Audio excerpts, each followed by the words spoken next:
दो बड़े एलिमेंट्स हैं। एक तो है पीएम राष्ट्रीय कृषि विकास योजना, दूसरी है कृषि उन्नति योजना। आप दोनों के दोनों इन पिलर्स में देखेंगे 9 एलिमेंट्स हैं। इसमें से कई चीजें आप अगर ढंग से देखेंगे, उनका सीधा साधा एकदम सीधा कनेक्शन है किसानों की इनकम से, सस्टेनेबल फार्मिंग से, एग्रीकल्चर के प्रोडक्शन से, और साथ ही साथ हमारे मिडिल क्लास परिवारों की थाली से। जैसे मैं एग्जाम्पल के तौर पे आपके सामने item number 1 right hand side में या item number 2 right hand side में दो, national mission on edible oils. Edible oils होते ही सीधा हमारे परिवार पे, हमारे महीने के खर्चे पे फर्क पड़ता है। अगर हम देखें पर इधर लेफ्ट हैंड साइड में देखें पर ड्रॉप मोर क्रॉप, तो सीधा उससे किसानों की इनकम पे पॉजिटिव इंपैक्ट होता है। तो इसको आप केयरफुली देखें, ये बहुत बड़ा विस्तृत। अगर हम देखें पर इधर लेफ्ट हैंड साइड में देखें पर ड्रॉप मोर क्रॉप, तो सीधा उससे किसानों की इनकम पे पॉजिटिव इंपैक्ट होता है। तो इसको आप केयरफुली देखें, ये बहुत बड़ा विस्तृत कार्यक्रम है और इसके बहुत सारे सब कंपोनेंट्स हैं।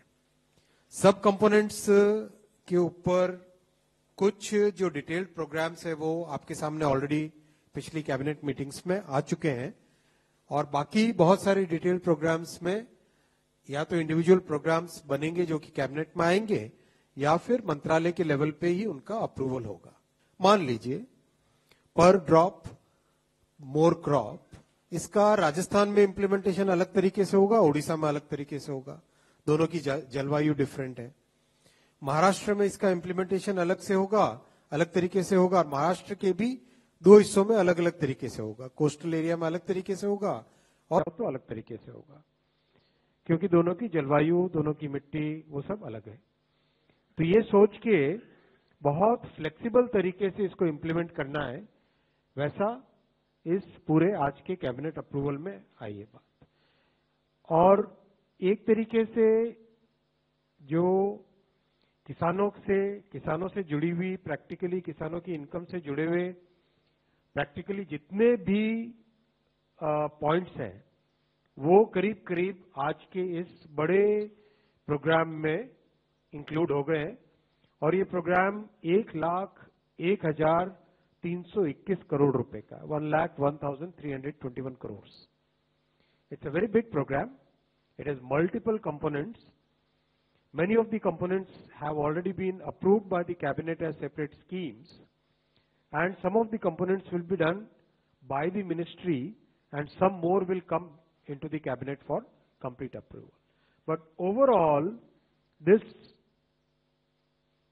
creates a complete package or a complete umbrella or a complete bouquet of schemes for the farmers, for increasing their incomes and for making sure that the middle class families, the food security for middle class families is maintained.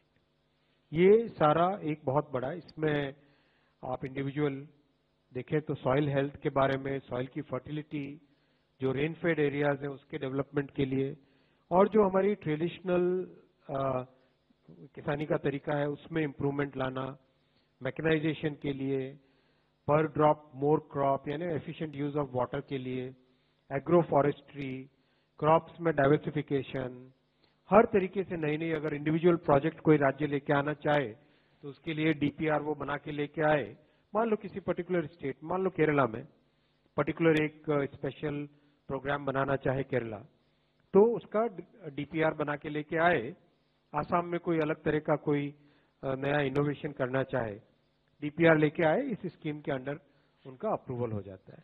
आप सब जानते हैं कि प्रधानमंत्री श्री नरेंद्र मोदी जी ने हमेशा भारतीय भाषाओं पर बहुत बड़ा एक ध्यान दिया है, बहुत बड़ा फोकस दिया है। Honourable prime minister Shri Narendra Modi ji and the NDA government have always been focused on developing the Indian languages.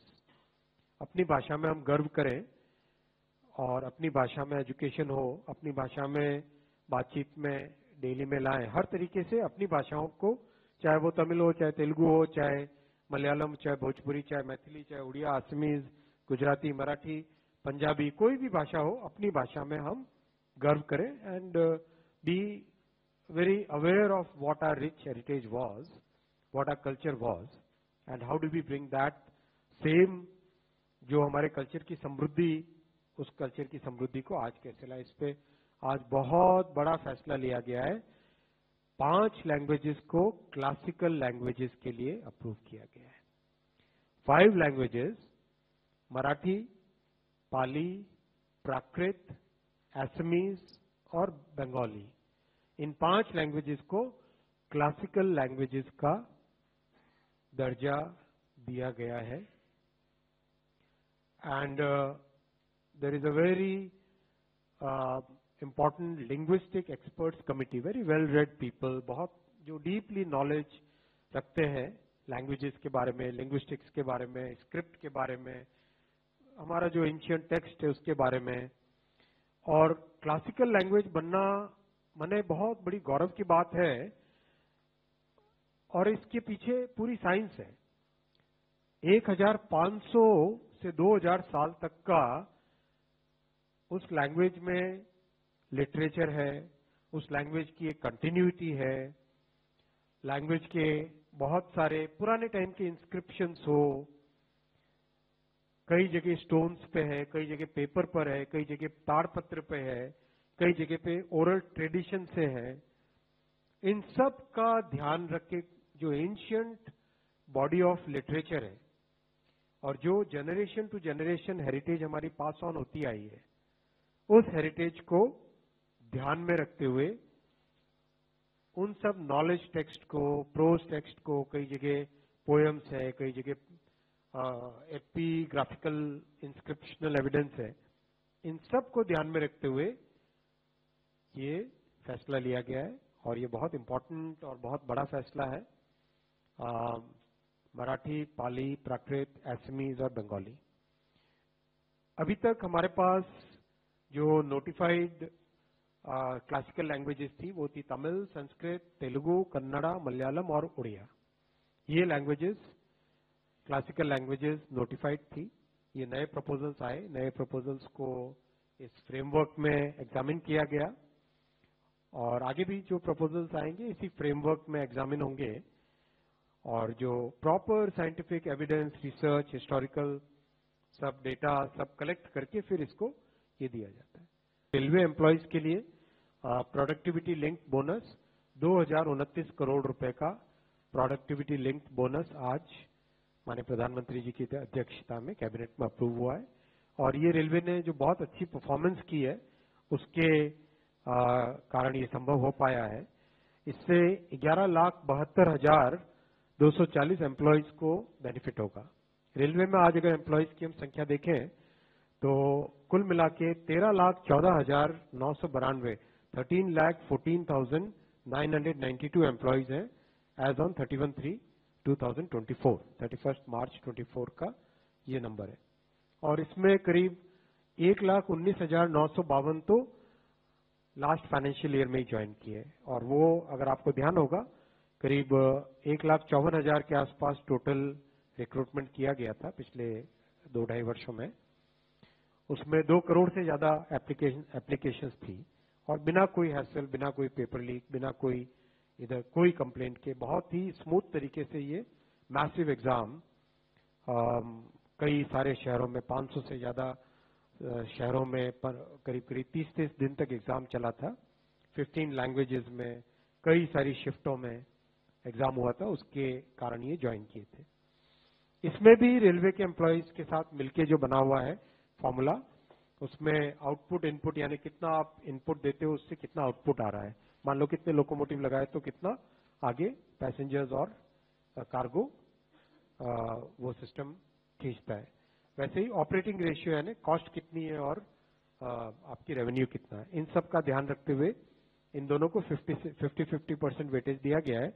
इस फॉर्मूले से 76 डेज का बोनस बनता है, लेकिन आज कैबिनेट ने 78 डेज का बोनस अप्रूव किया है in recognition of all the good work that railway employees are doing.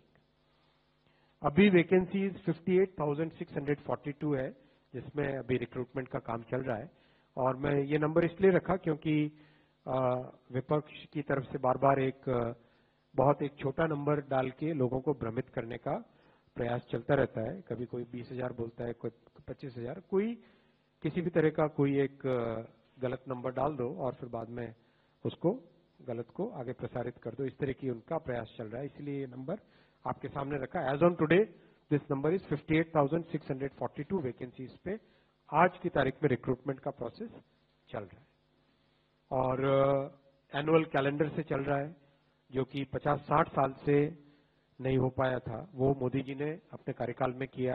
Railway के लिए एनुअल कैलेंडर बनाया, जिसमें जनवरी से मार्च के क्वार्टर में एक प्रकार का एक कैटेगरी का रिक्रूटमेंट, अप्रैल से जून के क्वार्टर में दूसरा, जुलाई से अक्टूबर में, जुलाई से सितंबर के क्वार्टर में तीसरा और अक्टूबर से दिसंबर के क्वार्टर में चौथे कैटेगरी का रिक्रूटमेंट प्रोसेस चालू है।